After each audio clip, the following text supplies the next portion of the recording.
Hello, everybody, and welcome to the 2022 Fall Landlord Seminar. My name is Brian Corrigan, and I am the Law Director for the City of Lakewood and the host for today's seminar. On behalf of Mayor Megan George, we offer this seminar to provide the information you as a landlord need to offer a safe, quality rental experience to help you navigate through the city ordinances, building department requirements, and other laws you as a landlord may face.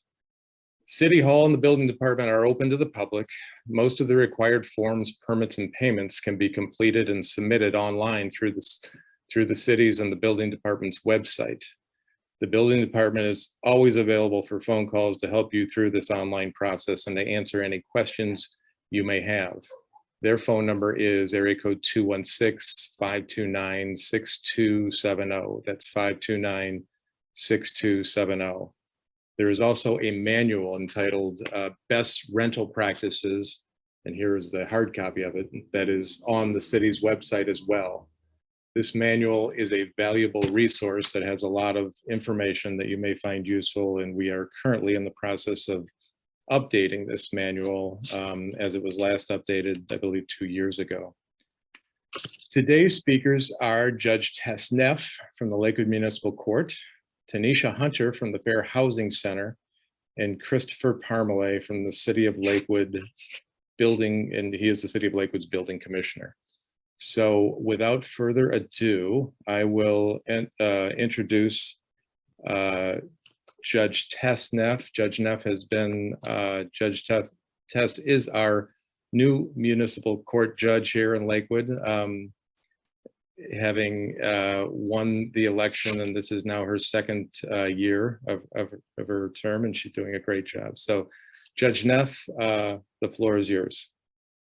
Thank you, Brian. And quick correction, I'm actually in my first 8 months. So. Oh, okay. All right, great. All right. But thank you everyone for being here. It's fantastic that you have an interest in landlord-tenant law and are willing to learn and spend some time with us today. And next year, I promise I will have a PowerPoint to share. I wasn't quite ready for that this time around. But although I'm new on the bench, I assure you I have knowledge in landlord-tenant law. For 10 years, I served as a magistrate in this very court, where I actually decided landlord-tenant cases, and actually it was one of my favorite part of the job. And it was, as a neutral decision maker. And in addition to that, when I first moved to Lakewood, 34 years ago, I was a tenant myself for 10 years, almost 10 years. And I had a fantastic landlord. We had a really great relationship. I was late on rent many times because I was trying to make ends meet, but we had good communication and I was always able to work that out. And also my husband and I have experience as being landlords. So I think I bring a unique perspective to the bench on this particular issue because I've sat in all 3 seats. So I understand everybody's side issues. And I think that it's important to hear everybody out. And I think it really helps me in my position.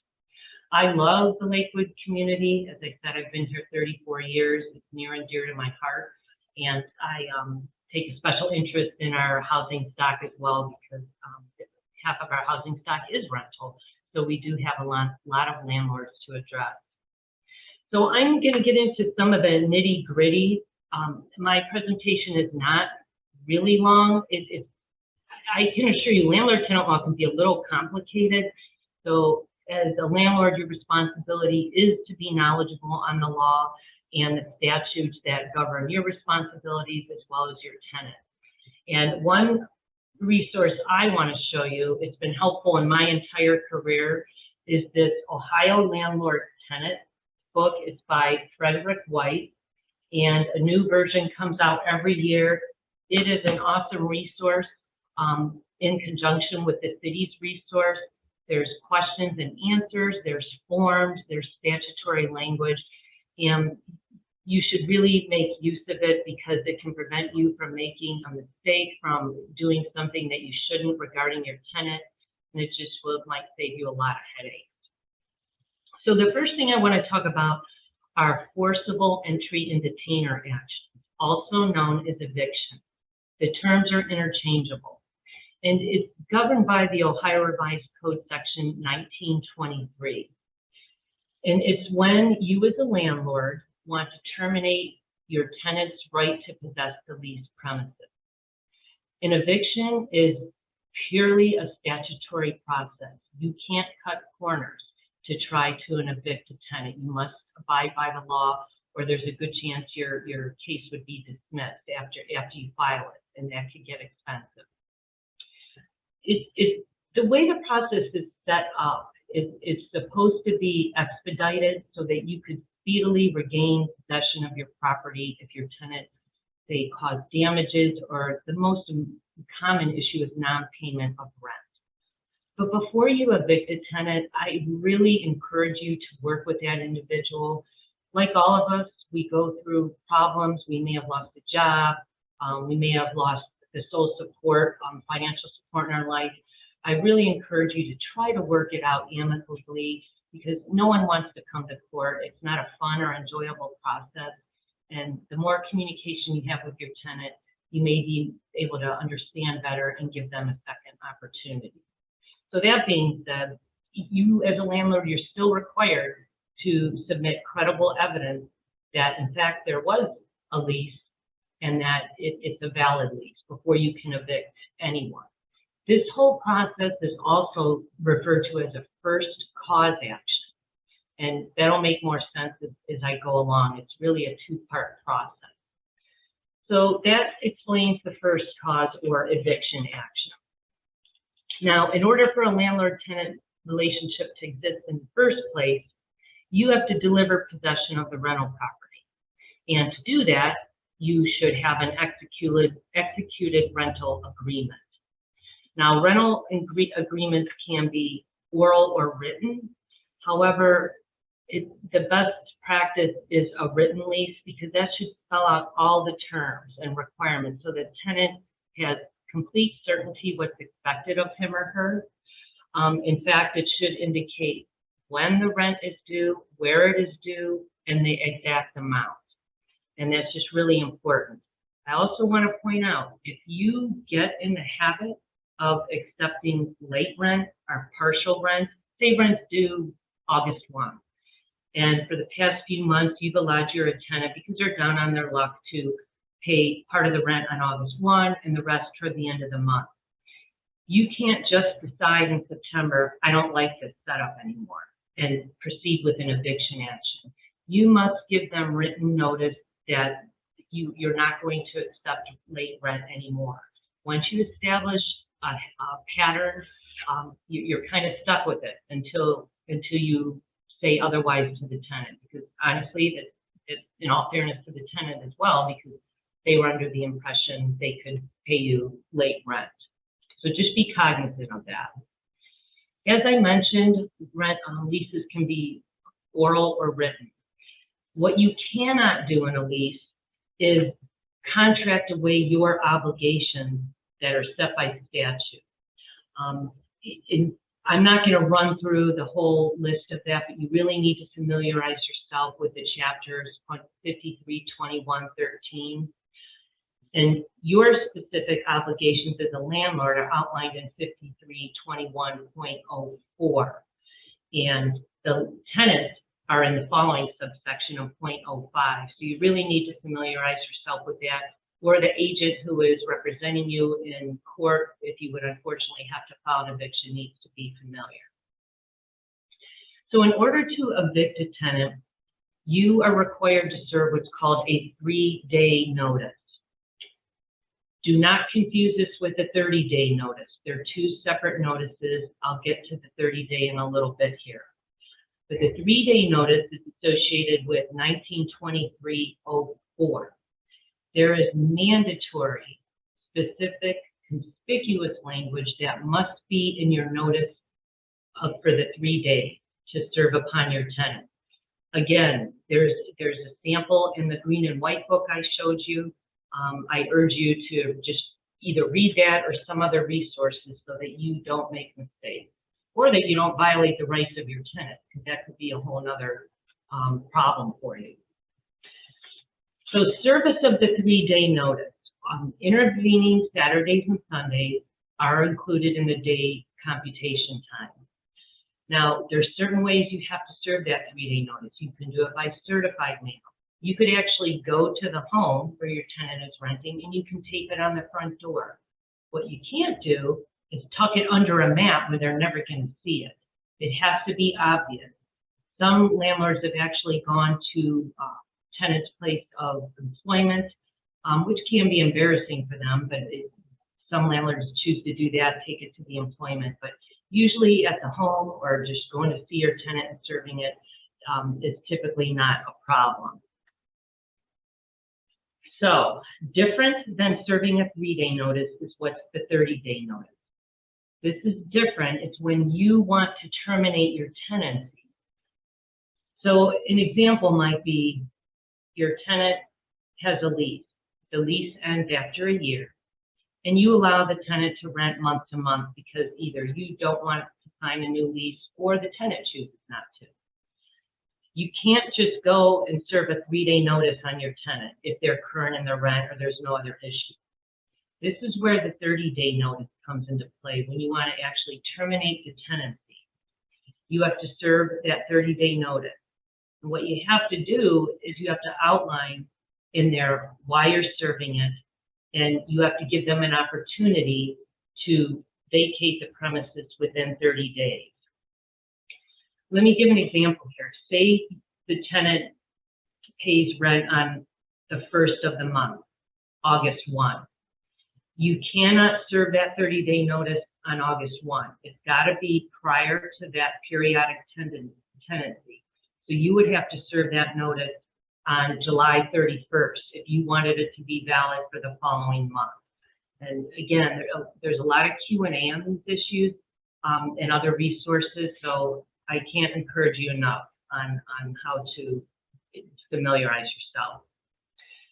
So I want to talk about some of the tenant and landlord obligations because they are set by statute. There's 9 listed in each of the 2 statutes. I'm just going to give you a few of them for the landlord.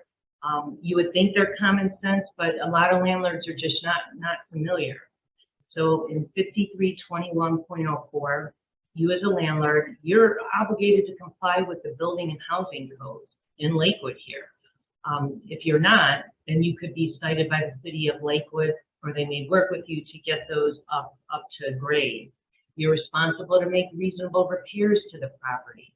You're responsible to supply running water, reasonable heat and hot water. And I want to stress this because landlords think they can just walk into a tenant's premises if they have a question or just to show up. You cannot do that. You have to give your tenant reasonable notice that you are coming over, unless of course it's an emergency. But still, at all costs, you should give notice. Landlords have gotten into some trouble by not doing that because the tenant is entitled to quiet enjoyment of their premises, and that's a disruption if you're constantly showing up. Now, likewise, the tenants have obligations under the statute, and that's in 0.05 of the section. For example, they're required to keep the rental premises safe and sanitary. They have to dispose of trash in a safe and sanitary manner, and they are responsible from letting others, their guests, for example, from causing damage to your property. So they, like you, have obligations as a tenant. Now, you actually have a lot of remedies as a landlord. You have the eviction process to have a tenant removed from your property. Now, you also have money damages, and that's where that second cause hearing comes in, and I'll explain a little more detail. And you're also able to collect reasonable attorney's fees if you are represented by an attorney. So if you serve a tenant 30-day notice to vacate the property and they stay past that 30 days, that's when your 3-day notice comes into play in this situation. The 30-day notice would be followed by the 3-day notice.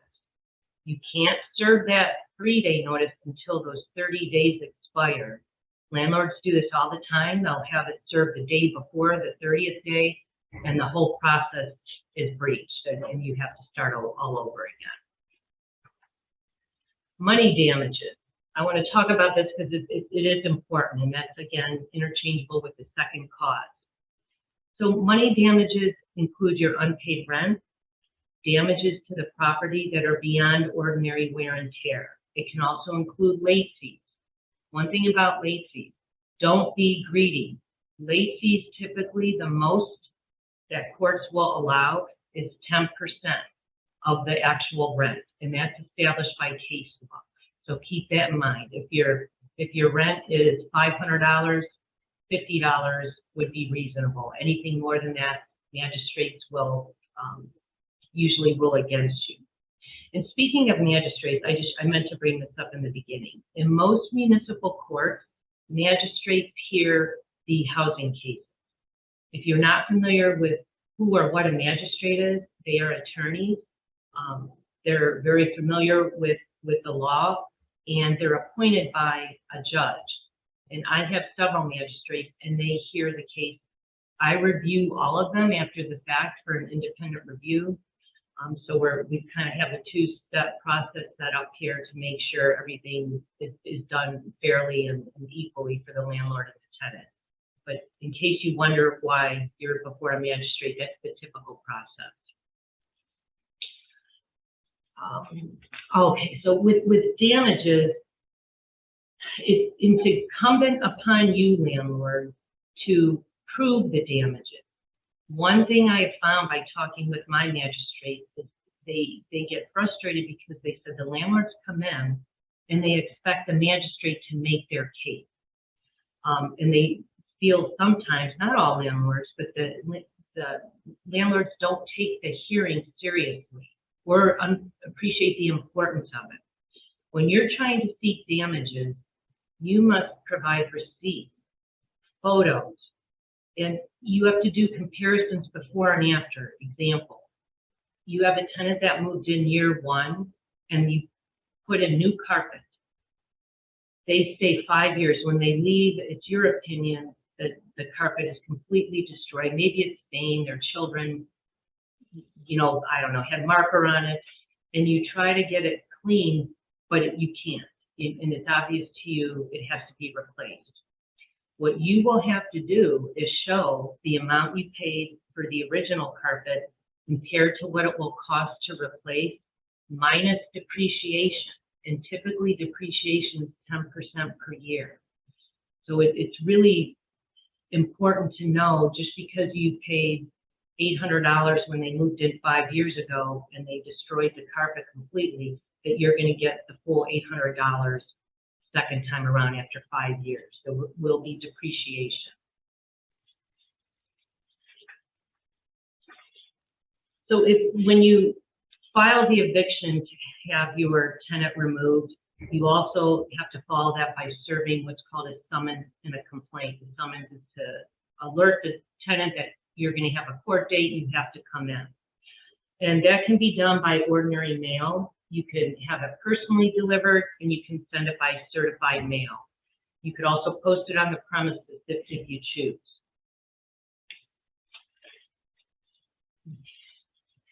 So I'm getting near the end here. And one thing that's also important, if a tenant has unpaid rent and they just vacate your premises unannounced to you or announced, and they did not pay rent, say there's 5 more months left on the lease, you have a duty to mitigate damages, meaning you are obligated to see if you can get another tenant to take over, and the magistrates will ask you those type of questions in the hearing. So you just want to be prepared for that. Because there's a lot of law in favor of the tenant, just as there is in favor of the landlord. And one last thing I wanted to share, because this is becoming a big issue in a lot of municipal courts. And I know in Lakewood we've seen our fair share. Many tenants are filing an application to have their prior eviction sealed. This is different than in a criminal case, where having a criminal case sealed is set by statute. There's no statute for civil cases, and an eviction is considered a civil action. There's also no established law for it. But it has been cited in several cases in Ohio that gives the court discretion to seal a civil case. I've been getting a lot of them. A few I've granted, and the majority I have not. And what the Supreme Court has said, there's many factors that the court needs to take into consideration before you would seal an eviction or any civil case for that matter. You have to take into account was the landlord served, the former landlord served, because you have an opportunity to object. How many years old is the eviction? How many evictions has the person had in the past? If you as a landlord got a judgment against the tenant, have they paid it in full? So there's a lot that goes into it, but I wanted you to be aware that it's becoming more popular. And I believe it's Legal Aid who's been advising tenants. And it's not a bad thing. I'm not telling you for that purposes. But if you get a notice from my court or any other courts about your former tenant wanting to seal their eviction, you have a voice to be heard, to come to court and express either your concern with having it or no objection at all. So Brian, that's all I have, and thank you for the invitation, and I hope you're all awesome landlords and work with your tenants, because it's expensive to evict and remove a tenant, and if you can work with them, it saves you in the long run as well. So thank you for your time, and I wish everyone well. Thanks, Judge, for all that good information. I apologize for overstating your time here, but as the judge stated, she has quite an extensive history in Lakewood and in the Lakewood courts. And I think just with that and just the seamless transition that we've had in your courtroom this past year, it seems like you've been here longer. And she's doing a great job. Thanks, Judge, for your help. Our next presenter here is Tanisha Hunter. Tanisha has a master's in public administration and is the director of education and outreach for the Fair Housing Center and Rights and Research. Tanisha is a repeat presenter along with the judge, and we enjoy her presentations. And Tanisha, the floor is yours. Thanks. Great, thank you, Director. I'm just going to share my screen to bring up a PowerPoint.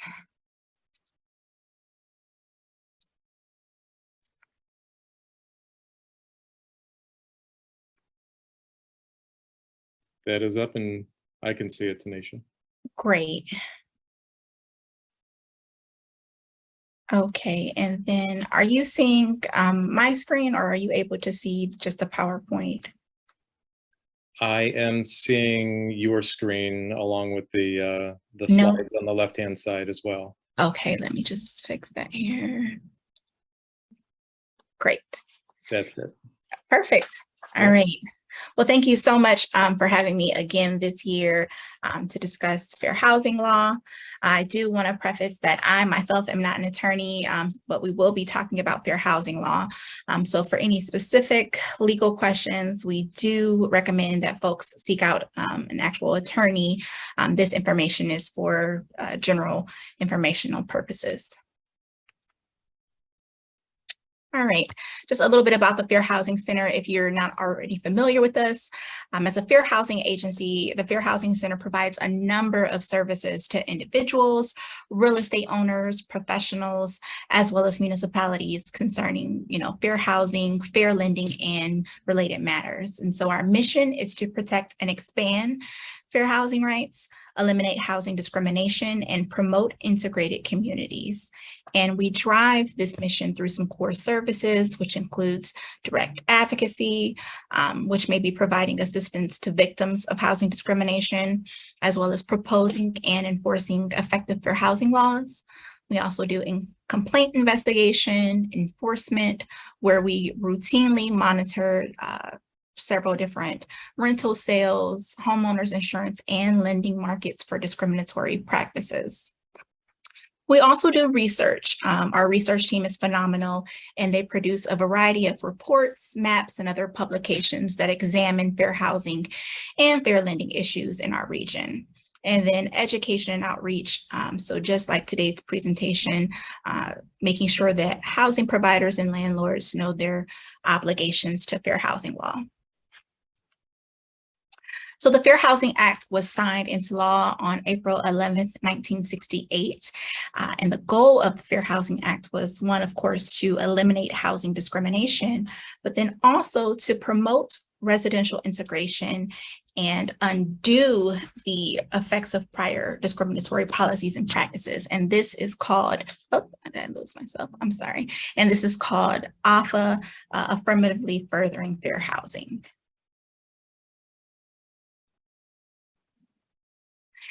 So once the Fair Housing Act was signed, it covers housing, including homes, apartments, condos, manufactured homes, nursing homes, residential recovery housing, transitional housing, dorm rooms, extended stay hotels, timeshares, and then even vacant land intended for residential construction. That is a covered housing. And then covered transactions under fair housing law includes rentals, sales, lending, insurance, appraisal, zoning, design, and construction of multifamily homes, and then also advertising. I do want to just note that federal fair housing law does provide some exemptions for some smaller homeowners. So there's a Mrs. Murphy exemption, which provides that if a dwelling has 4 or less units and the owner lives in one of the units, it is exempt from the Fair Housing Act. And then the single family home exemption is when a single family home sold or rented without the use of a broker, if the private individual owner does not own 3 or more such single family homes at one time. These are federal exemptions, but it is important to note that our state law does not recognize these exemptions, making Ohio's fair housing law much broader than federal law. So now on to protected classes. So on the federal level, we have 7 protected classes, which includes race, color of, someone's race, how they identify, whether they identify as white, Black, Asian, color, which is someone's color of their skin, national origin, which includes birthplace, language, and culture, religion, sex. And then we also have familial status and disability included under federal fair housing law. Under Ohio's fair housing law, we have some additional protections, which includes ancestry and military status. Ancestry is a somewhat much broader term than national origin, which includes other things like tribes and linguistic characteristics. And then in 2018, Cuyahoga County passed an ordinance which would include sexual orientation and gender identity under Cuyahoga County's fair housing law. Then you may see some additional protections under different municipalities. In the city of Lakewood, there are some additional protected classes offered.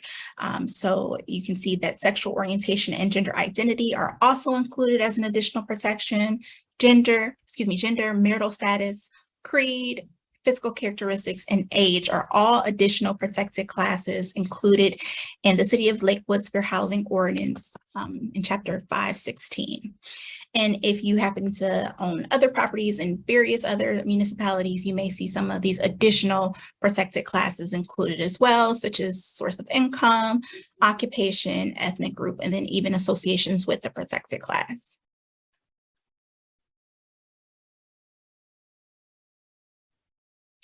So some quick notes about additional protections for people with disabilities. Protection on the basis of disability. A person is protected as a person with a disability under fair housing law if they meet one or more of the following conditions. If they have a physical and or mental impairment, which substantially limits one or more of their major life activities, which might include, bathing, grooming, walking, hearing, seeing.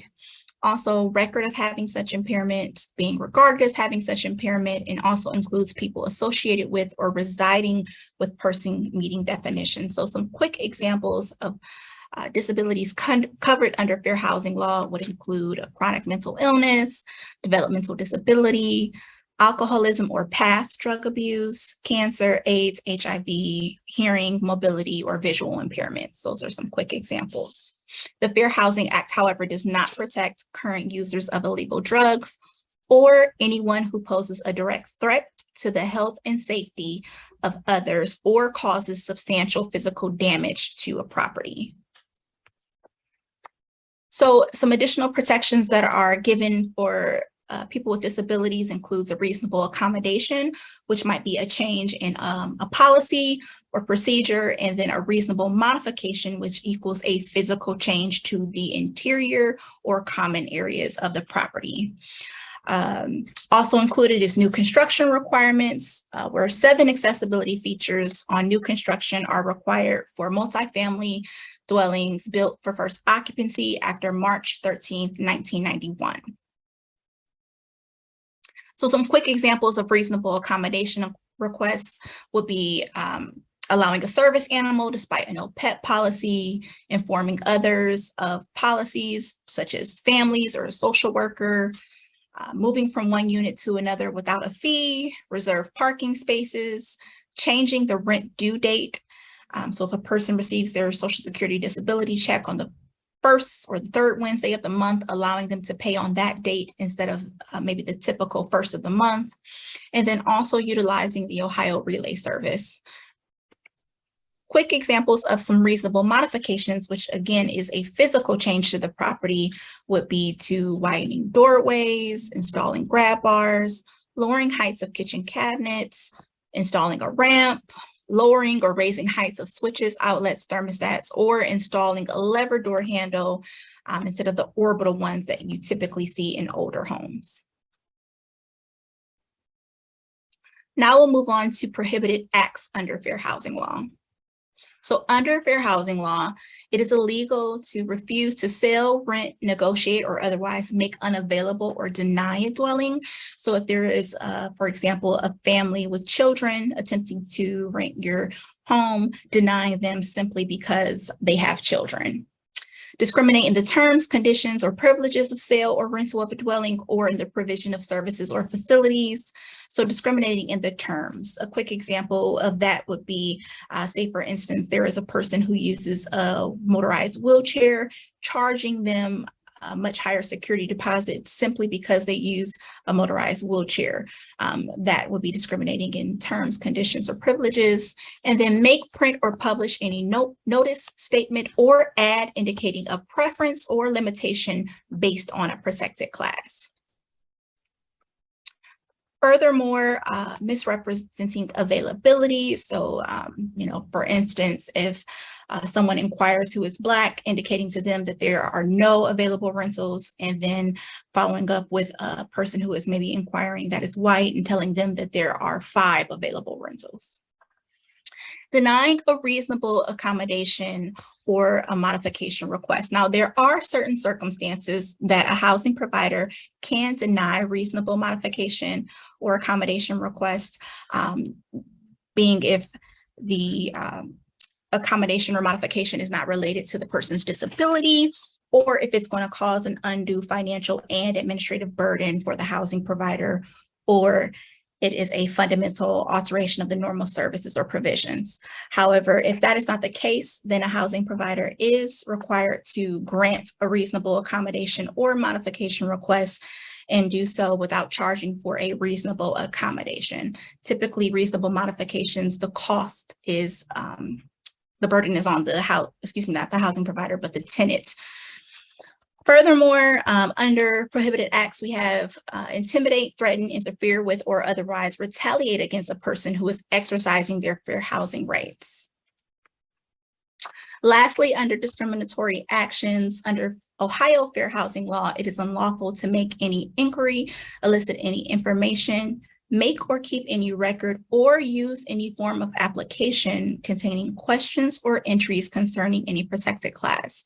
So in your rental applications, if you're asking questions, perhaps, how many children are in the home or someone's race, this would then be prohibited under Ohio's fair housing law. Now I want to take a deep dive into criminal background screening, as HUD has just recently in June of this year issued a new memo to the guidance, the April 2016 guidance on criminal background screening. So we're going to take a deep dive into criminal background screening. Now, since 1978, the incarceration rate for Black individuals has increased 125%. And in 2017, the Vera Institute indicated that Black people were incarcerated at 5.3 times the rate of white individuals.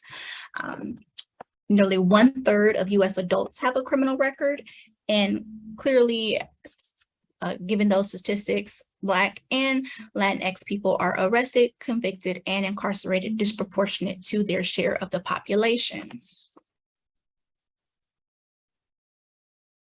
Given that Black and brown individuals are incarcerated at a higher rate, on June 2010, HUD issued a memo that outlines ways that criminal background screenings may violate the Fair Housing Act. So initially in April of 2016, HUD issued guidance on applying Fair Housing Act standards to the use of criminal record screening in housing-related transactions. Now, this guidance prohibits landlords from denying based on simply arrest records, because arrests are not convictions. Also prohibits blanket bans on renting to anyone with a criminal history, so simply saying no felons allowed. And then conducting background checks inconsistently, performing them on some and not others based on things like stereotypes or fear. Because the disproportionate impacts of the criminal legal system on Black and Latinx people and people with disabilities, housing providers who issue blanket bans of people with conviction histories or who overly use broad screening criteria may violate fair housing provisions on the basis of race, color, or disability status. Now, the HUD's 2022 memo that was issued regarding its 2016 guidance on this topic recommends that private housing providers actually not use criminal history to screen tenants for housing. Criminal history is not a good predictor of housing success. Most housing providers are not required by law to exclude persons with criminal histories as tenants and can rely on instead on other screening criteria that are more closely related to whether an applicant or resident would be a good tenant, such as their ability to pay rent or prior rental history and personal references. So furthermore, that 2022 guidance that was issued in June 10th of this year really highlights that the memo issue provides 3 legal theories of liability for housing providers under violation of the Fair Housing Act. So the first one is discriminatory intent. So this means that a person, this is also called disparate treatment. This means that a housing provider or landlord would potentially use criminal screening as a way to purposefully deny housing or evict someone. So for example, a landlord advising and running background checks only on Black applicants and not white applicants. Another theory of liability here is discriminatory effects, and this is also known as disparate impact. And this is when a policy or practice create an unjustified discriminatory effects on a protected class by the Fair Housing Act. So again, providing a policy that has discriminatory effect would be like a blanket ban that causes for no sorts of looking into a person's specific record to see what sort of harm or potential issues are at hand. And then lastly, under this theory of liability, according to the memo, would be denying a reasonable accommodation or modification request. So if as a housing provider, you are using criminal background screening, the guidance does state that as a housing provider, you would consider individuals on a case-by-case basis and evaluate both the nature of the crime and the severity of the crime, and consider the length of time that has passed since the crime was committed. Making a determination based on facts and evidence and not a perceived threat excuse me, and then also before making an adverse decision based on criminal records. So say you have conducted a criminal background screening and you do see something that is adverse on that person's record, before making a decision to deny that person, providing the applicant or the tenant with a copy of the criminal record and indicating which specific part of that record may form the basis of an adverse decision, and also giving the applicant or the tenant the opportunity then to correct any incorrect information or explain any extenuating circumstances related to the record. There have been instances where someone's name was spelled just one letter off and it provided a criminal record, and that person had never had a criminal record. So if an adverse decision is made, allowing the opportunity for a prospective tenant or applicant to be able to receive a copy of that notice.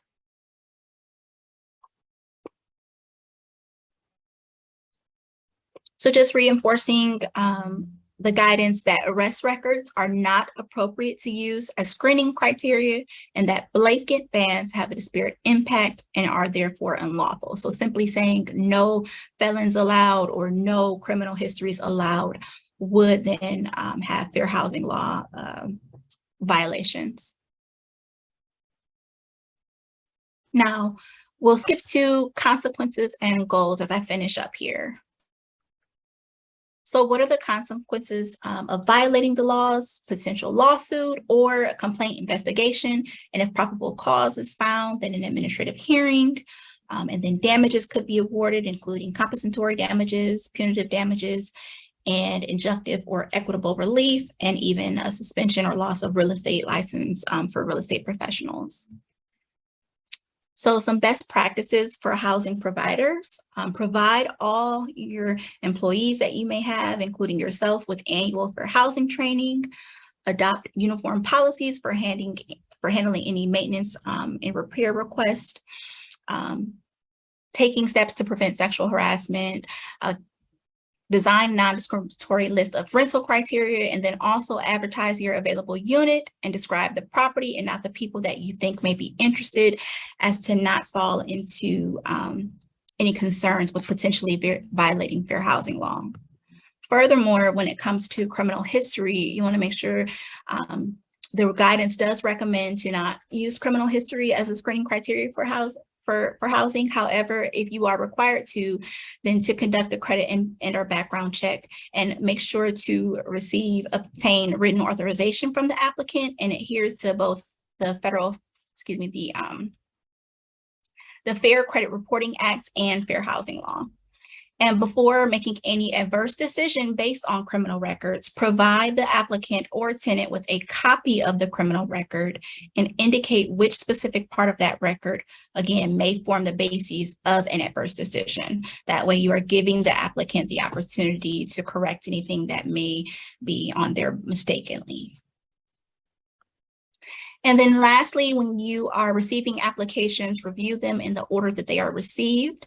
Approve the first qualified applicant. Again, this is another strategy to ensure that you aren't going down the rabbit hole of potentially discriminating by bouncing around candidates. Approve the first qualified candidate that meets your criteria.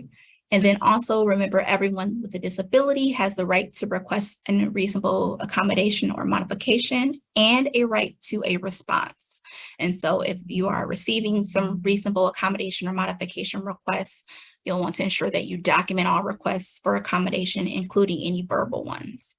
And if you have to deny someone, then engage in an interactive process regarding the requested accommodation and explore some alternative options that will still meet that person's need. Okay. All right, and if you have questions or would like to receive more information on any of the topics that I just briefly went over, feel free to reach out to us at the Fair Housing Center. We have several different resources for housing providers and just the community in general on fair housing, different fair housing topics. All right. So thank you, Director. Thank you, Tanisha, for that information. That was very good presentation as usual. So thanks for being with us today.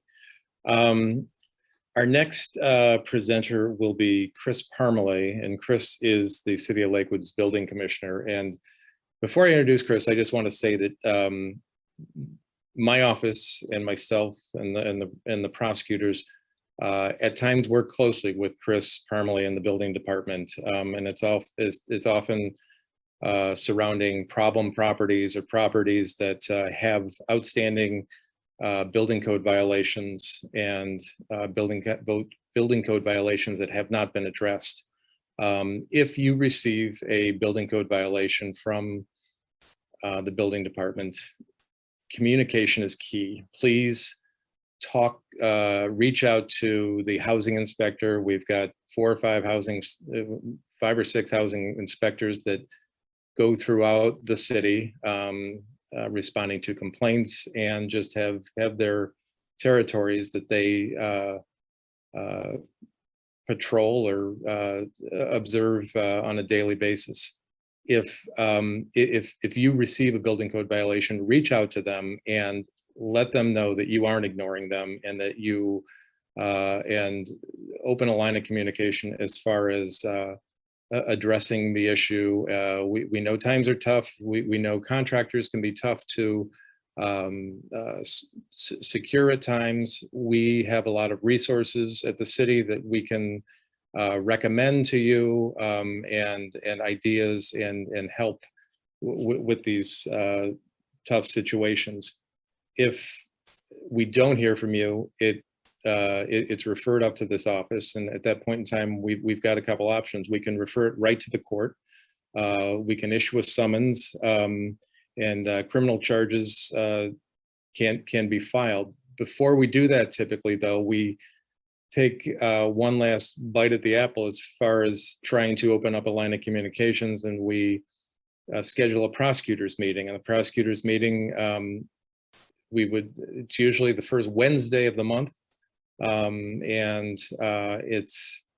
We would ask that you come to City Hall and talk to the prosecutor, the law director, in the building department as far as the problem, and open up a line of communication. That's what we are trying to open up a line of communication, know that we're not being ignored, and knowing that there is a game plan as far as this violation, this building code ordinance, that it's for the safety of the citizens, it's for the safety of you, it's for the safety of the city. So please, if you hear from the building department, if you get a prosecutor's meeting, call and talk to us, and let's work out a plan. And as long as we have a plan going forward,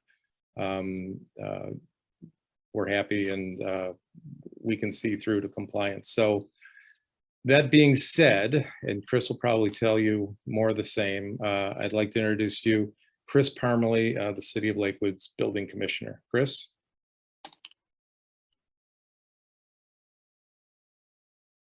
Thank you, Law Director Brian Corrigan. For all of you that don't know me, my name is Chris Parmalee. I'm the building commissioner here for the City of Lakewood. Thanks for joining us. Good morning, good afternoon, good evening, whatever time of day you're watching this. Thank you for taking time. We're going to go over a couple slides with some pretty important information. Most like years in the past, we're doing the recording and not meeting live. So if you have any questions, feel free to reach out.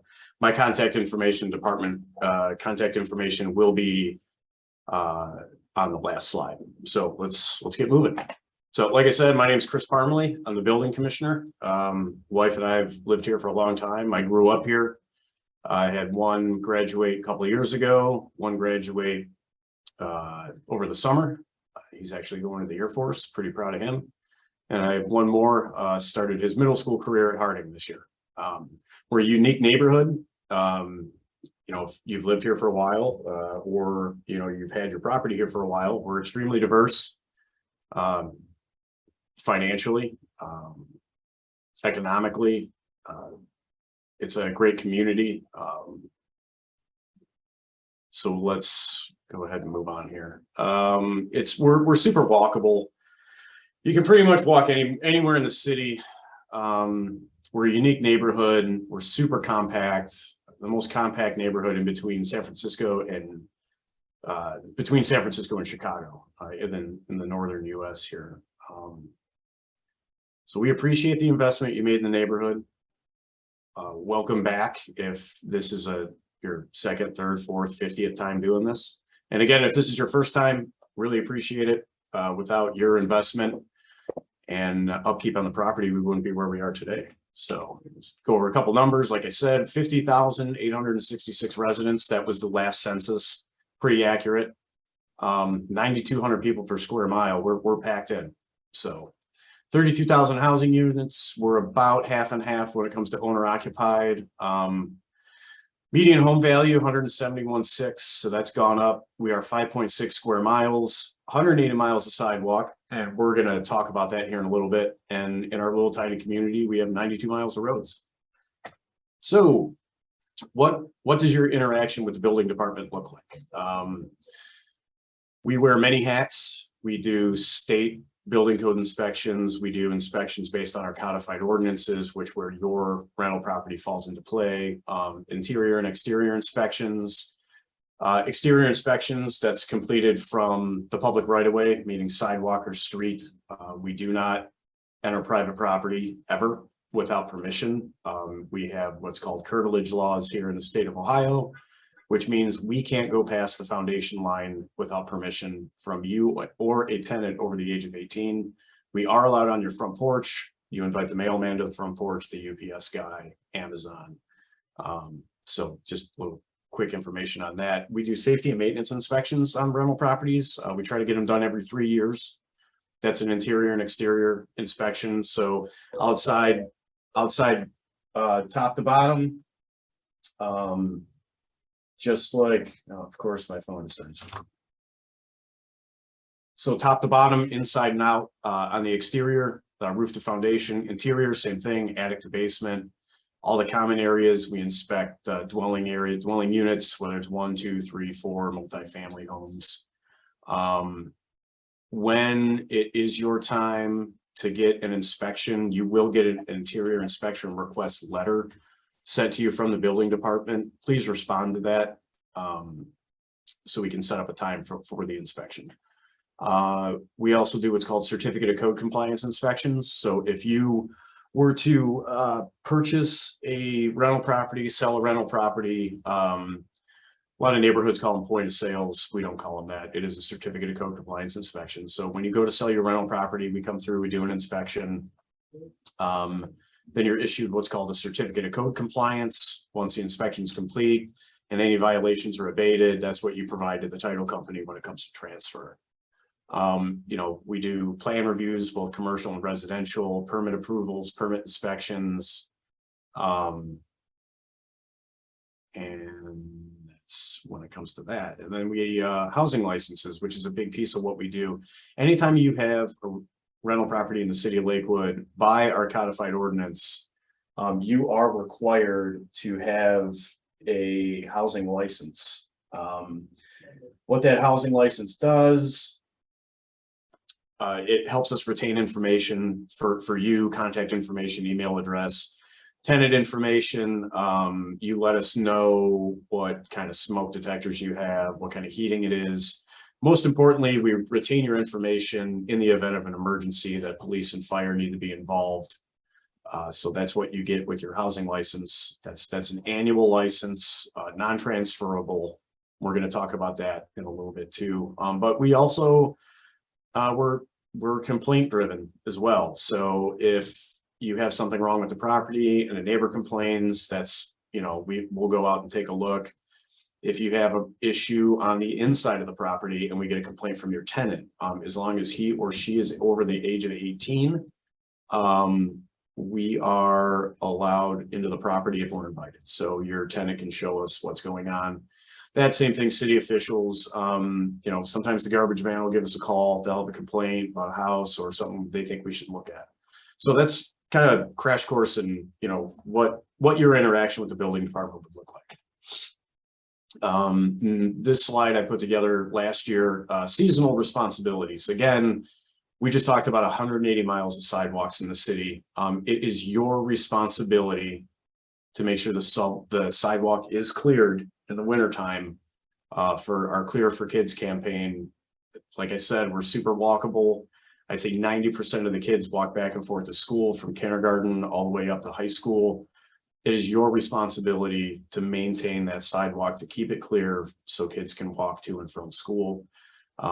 If you have an agreement with your tenant that it's on them to shovel the sidewalk, at the end of the day, you are the responsible party. So if we do get a complaint regarding sidewalks, we hang a door tag on the property, and we expect to be taken care of within the next 24 hours after the last snowfall, is the way the ordinance is written. It is also the property owner's responsibility to maintain the yard and yard areas, especially grass. If that grass gets over 6 inches, we're going to cut it for you. Maintain your lot.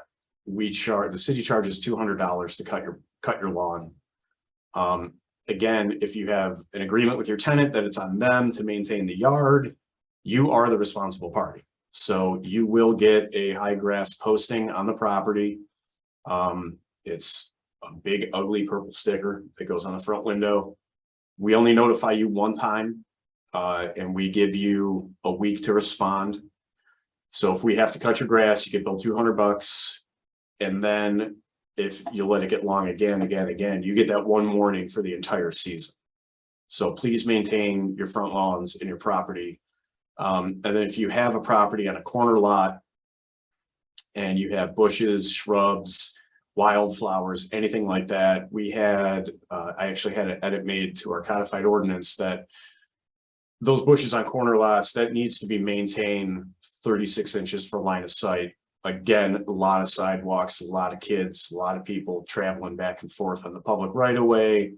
Motorists need to see the pedestrians and vice versa. It's a public safety issue. There is no bend on that. The ordinance is the ordinance, 36 inches.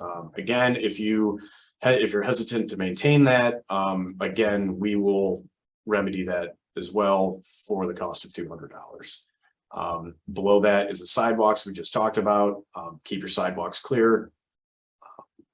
I don't expect everyone to do everything I do, but I take my snow blower and I usually do probably 20 houses either way, depending on the weather, just to help the neighbors. And, if you have elderly neighbors next door, feel free to help them out. A lot of people can't get to it, whether it's a disability or just age in general. Help your neighbors if you can. And again, like I said, if your lease states that the tenant is responsible for snow removal and or to maintain the yard, it is your responsibility. We honestly don't care about the agreement because you are the property owner. So just like I said, maintain the grass, keep the sidewalk shoveled, and we're all good. Housing licenses, non-owner occupied single family, 2, 3, multifamily. So if you live in your rental and it's a 2-family, that is the one situation that you do not need a housing license. If you live in the property and it's a 3-family, you pay for a housing license for the 2 units you do not occupy. Vacant property license or vacant property registration is required on all vacant properties. So if you're holding a vacant property, maybe you had a family member move out of the state, you're watching the property, or heaven forbid there was a death in the family and you're in charge of that. Again, it's $200. It's a vacant property registration. And because it's vacant, again, we retain your information, contact info, email, phone number, address. So at the end of the day, if there is an event that happens where first responders have to report, we have good contact information to give them. Housing licenses expire November 1st. So again, not transferable, cannot be prorated. It's kind of a bummer. Say you buy a property October 1st, you pay your housing license. Well, that thing expires November 1st. So, and there is a late fee associated with those licenses paid after November 1st. It's $25 per dwelling unit. So again, single family home, $25 late fee, double 50, triple 75, and so on and so on. It can get really expensive. So we send reminders out through what's called Citizen Serve. It's our kind of data retention system that we use. It has a customer facing portal that you or your agent can go on, apply for the housing license. All notifications and reminders are sent through this system. So starting here, September 1st is when we're going to open up the housing licenses for 2023 season. And that's the first communication that will go out. We usually send 5.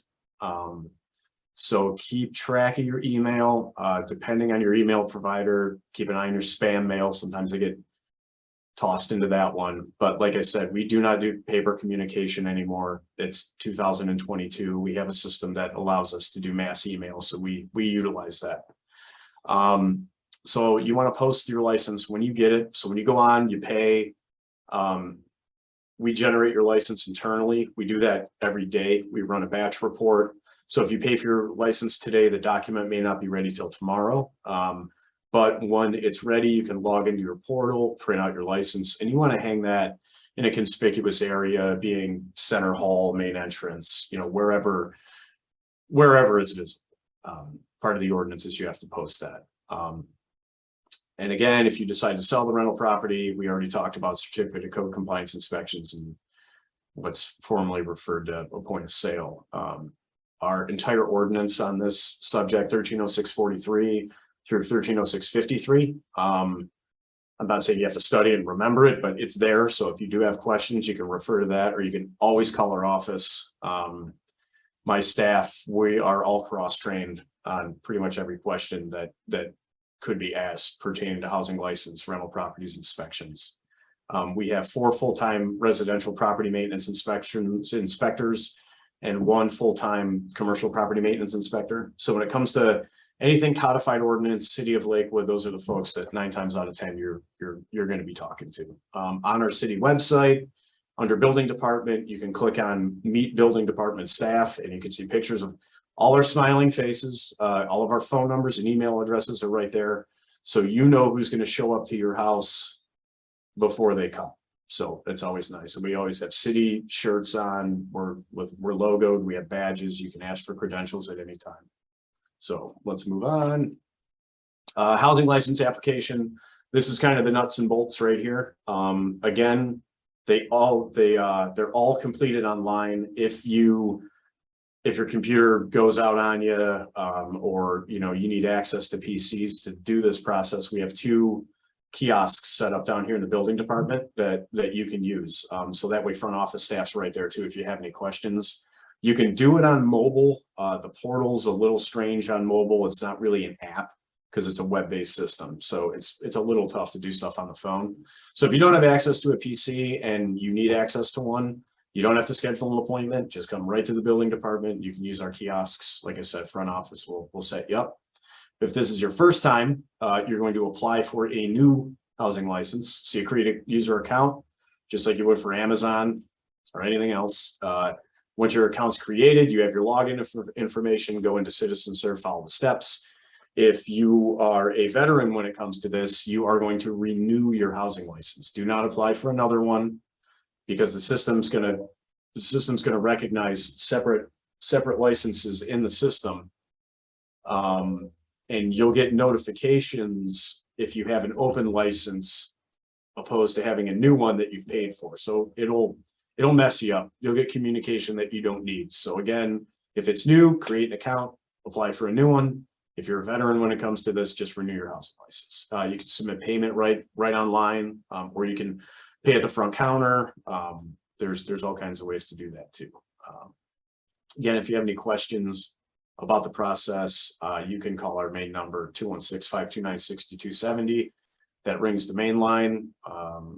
We always have somebody here available to answer a question. And again, you have any administrative questions or anything, feel free to give us a call on that number.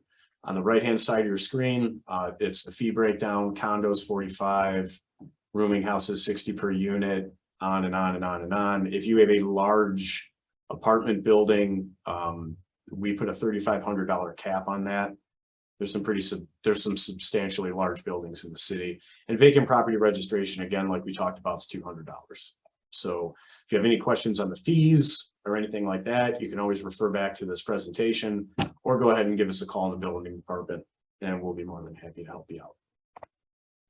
So this is new. I don't know how many watch the news and all that good stuff, but we had a catastrophe last December. We had 3/4 of a parking garage that collapsed. It wasn't due to a structural failure. There's litigation going on about that, but not just because the garage collapsed, but because the age of our buildings as a whole. We came out with a new ordinance it's a structural engineer report requirement. Okay, so the legalese are on the left-hand side. The nuts and bolts are on the right, so we'll go over that. The engineering reports for this year are due November 1st, 2022.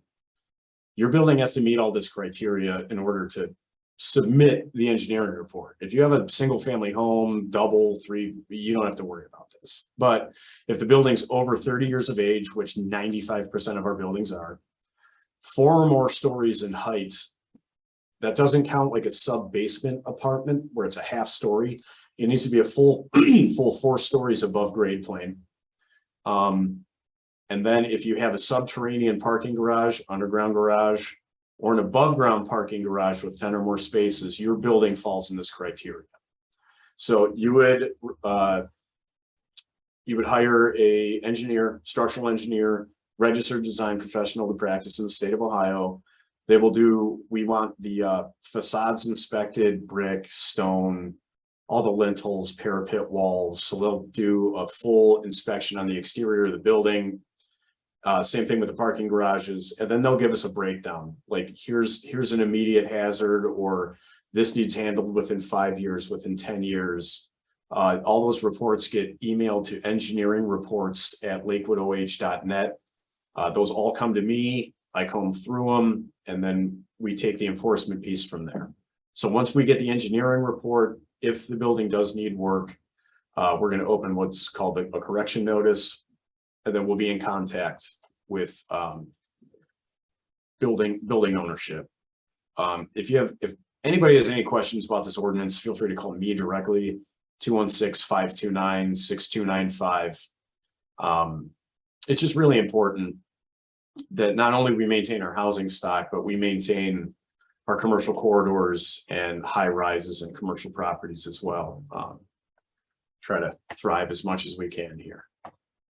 So here's a resource link page. So Citizen Serve, you can copy and paste this, bookmark it. That's going to get you to your customer facing portal. And then if you decide to do some, repairs, or you want to build a new deck on your rental property, whatever, not only is that system, that customer facing portal set up for housing licenses, but it's set up for permit activity as well. So you can apply through a permit. Once your permit's approved, you get emailed directly from the system. Then you can log back in, pay for your permit, whatever you have to do. Residential Code of Ohio, that's where all the building codes come from for 1, 2, and 3 family homes. I do not have the commercial code on there, but if somebody were to need a link to the Ohio Building Code, which covers 4 families and up, feel free to give me a ring and I can get you that. Our zoning code's right there. It's an AM legal site. We tend to live in chapter 1306. So if you go into 1306, that's going to give you the breakdown of, all the building code compliance, local codes, not state. We don't mix state and local codes together ever. Can't do that. So if you need some dry reading, it's right there at that www.amlegal. Below that, building department, our hours, 8 to 4, Monday through Friday. Phones open up at 8 o'clock. Feel free to give us a ring if you have a question. Phone number right there for our main line is 529-6270. Our email, housing.building, if you want to ask a question, online. And then down at the bottom, most important thing for you folks is the landlord training seminar completion form. There's a link to it right on the bottom of your screen. That's going to take you to our City of Lakewood website. Go ahead and fill out that information, check the box, hit send. That means you attended the landlord training seminar. Try to keep it short and sweet. We cover a lot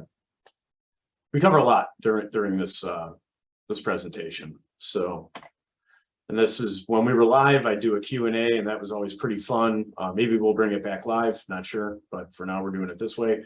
Again, housing.building, that's if you have questions or concerns. Building.permits is where you would email a permit if you're going via email. And then our mainline number 529-6270.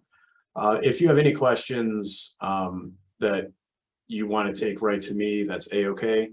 Christopher, CHRISTOPHER.Parmelee, P-A-R, M as in Mary, E-L-E-E, at lakewoodOH.net. That's my emails, or my direct dial, 216-529-6270. And thanks for spending your morning or afternoon or evening sitting through our presentation. I'm sure we'll be doing this again, probably late spring, pretty sure. But again, the link's there. Follow the link, fill out your form. That's proof that you sat through this. And that is all. If you have any questions, feel free to reach out. Take care and have a good day.